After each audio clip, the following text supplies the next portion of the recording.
Hi guys! Welcome back to my YouTube channel. Good morning, good afternoon, good evening sa ating lahat. Saan man tayo sulok ng mundo. Sana ay nasa mabuti tayong kalagayan at ligtas sa anuman masamang kapahamakan. At bago ang lahat, shoutout muna tayo sa founder ng Kalingap, Kuya Val Santos Matubang at Edna Vlogs, Kalingap Rob, syempre kay Jack Matubang at sa lahat ng mga sponsor na walang sawa tumulong sa mga nangangailangan. More blessing to come. At syempre, Kalingap Strikers, shout out sa ating lahat, sa ating mga member. At syempre, sa aking mga kaibigan dito sa mundo ng YouTube. Tita Thankful, Tita Lydia, Sis Pixelixi, Cell TVPH, Hyatt's Mix Vlog. Syempre, sa aking once a years na kaibigan, si Go Pau. At thank you sa iyong pagdalaw sa aking live na nandyan ka kahit man lang paisa-isa na pagdalaw. At ayan, ano ngayon ang ating reaction video? Andyan nga sa ating thumbnail ang ambulansya, si Arjen at si Kalingap Ido. Bakit nasabi ko dyan na ang ambulansya ay pang-emergency? Pang-emergency naman talaga ang ambulansya eh. Si Kalingap Ido, hindi po ambulansya na para tawagan, Ito, wag nyo lang ako ibas. Doon lang tayo sa mga nakikita natin. Dahil ako, matagal na ako na reactor dito sa Kalingap at alam ko, dahil si Kuya Val,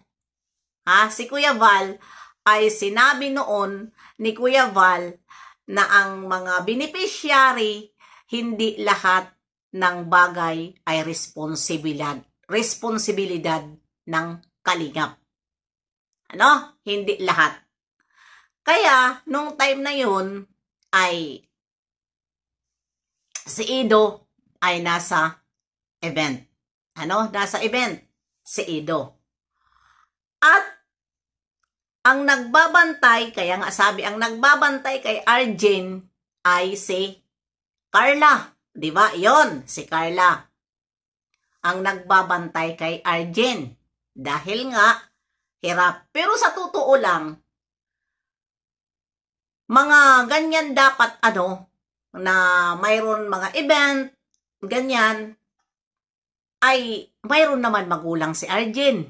Hindi ba pwede sabihin na tay, nay, pakibantay kay Arjen dahil mayroon lang po kami event. Ito ay importante lang kasi syempre trabaho din namin ito. At nandyan naman siguro ang mga magulang na wala naman siguro ginagawa.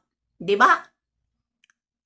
Kaya, ayan, si Kalingap Ido, kaya naman pala na iwan-iwan ni Bibi Biansi sa pagrampa dahil nga ang isip ni Kalingap Ido nandoon na kay Arjen dahil hingal na.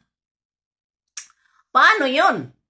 May sakit si Arjen dahil yung sakit na yan ay sumpong-sumpong yan. Diba? Sumpong-sumpong yan na sakit. Lahat na lang ba na oras si Kalingap Ido ang tatawagin? Diba? Ang magulang ang magdala sa hospital. Magulang ang magdala sa hospital. Gumawa sila ng paraan. Dahil kung malaman ni Kalingap Ido na nandoon na, sila ang dadalaw doon sa hospital. Katulad kay, naalala nyo kay Brother Paas, tumawag ba sila kay Kuya Val kapag emergency? Diba tumatawag sila kay Kuya Val pag nandoon na si Kuya Val kung nandoon na ang pasyente sa hospital. Tumatawag na sila kay Kuya Val, si Kuya Val naman pupunta doon. Kung anong oras siya, pupunta doon at maghahagilap kung ano ang kanyang itutulong. Yun po. Huwag po natin tawag-tawagan dahil alam po naman ninyo na si Kalingap Ido ay nandoon sa Velvet Shoe. At may alam ni Carla na nandoon kasi nga hindi nga siya nga pumunta doon dahil nga nagbantay kay Arjen. 'Di ba? Nagbantay kay Arjen. Hindi ba pwede na, 'di ba nandoon si Roseanne din? Hindi ba pwede na si Roseanne ang magbantay lang, ano muna? Or tawagan na itong time lang naman, itong time lang naman, dahil may sakit ang inyong anak, pumunta kayo dito. Hindi po rason ang malayo. Ha? Anak mo ang nagkakasakit. Ha? Kahit nga lagnat lang anak natin, 'di ba? Hindi tayo makatulog. Lagnat lang anak natin, lagnat lang hindi tayo makatulog. Minuto-minuto. I-check natin 'yun. Kahit sa mga ganyang edad, nandito ako sa Saudi, anak ko nandoon nag-aaral pag nagdadaing sa akin. Minuto-minuto ko 'yun tinatawagan. 'Di ba? Minuto-minuto ko 'yun tinatawagan, hindi ko pinapabayaan.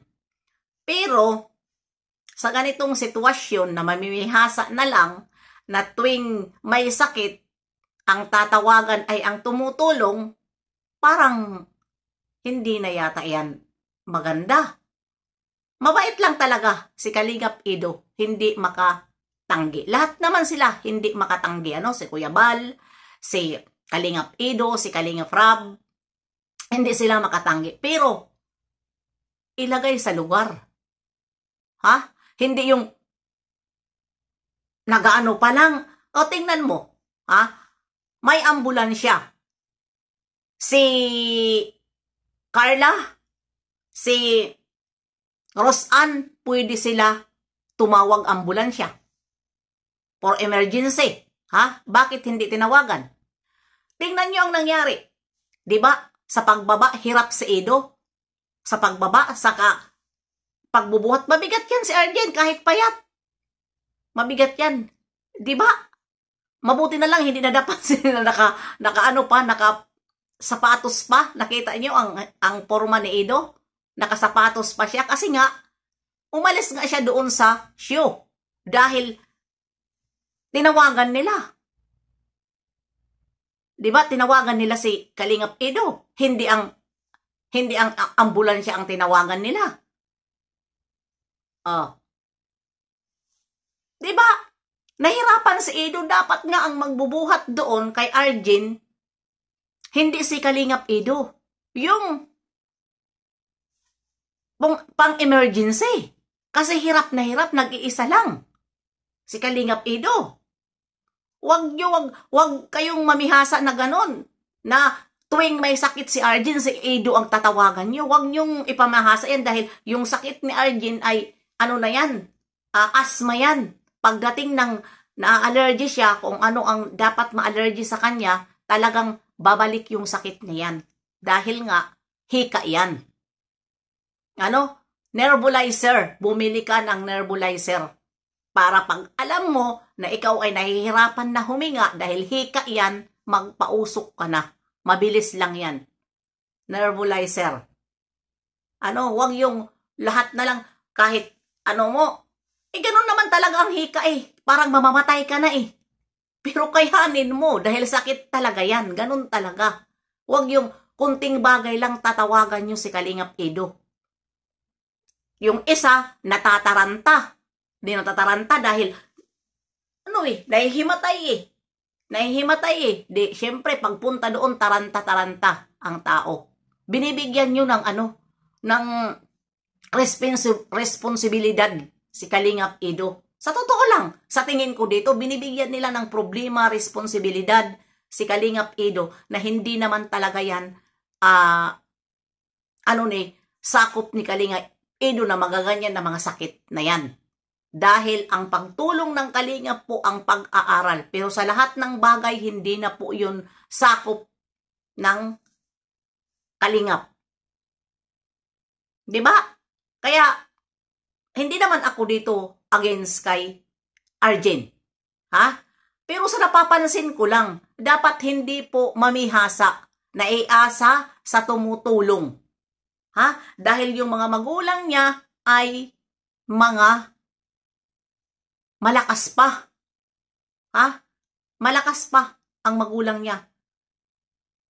Kaya, itong Arjen na ito, imbes na kaawaan ka, nag-comment ka pa ng hindi maganda. Pero mamaya, malalaman nyo kung ano ang comment niya. Yan.